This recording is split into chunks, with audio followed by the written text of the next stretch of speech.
വർഗീയ വിഷം തുപ്പുന്നവരാരായാലും അവർ സമൂഹത്തിന് അപകടമാണ്.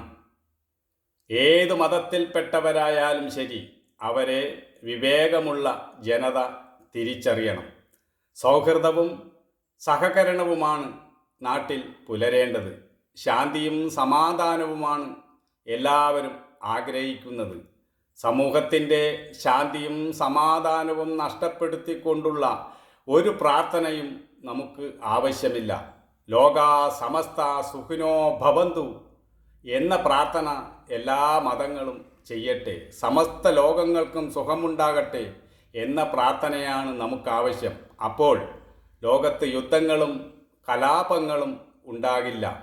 സർവേ ഭവന്തു സുഖിനഃ, സർവേ സന്തു നിരാമയഃ, സർവേ ഭദ്രാണി പശ്യന്തു, മാ കച്ചിത് ദുഃഖ ഭാഗ് ഭവേത് എന്നാണ്. എല്ലാവർക്കും സുഖം ഭവിക്കട്ടെ, ആർക്കും രോഗം വരാതിരിക്കട്ടെ.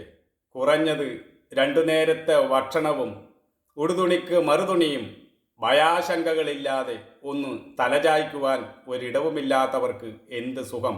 അതുകൊണ്ട് സമസ്ത ലോകങ്ങൾക്കും സുഖം വരട്ടെ എന്നതായിരുന്നു ഭാരതത്തിലെ ഋഷീശ്വരന്മാർ പ്രാർത്ഥിച്ചത്.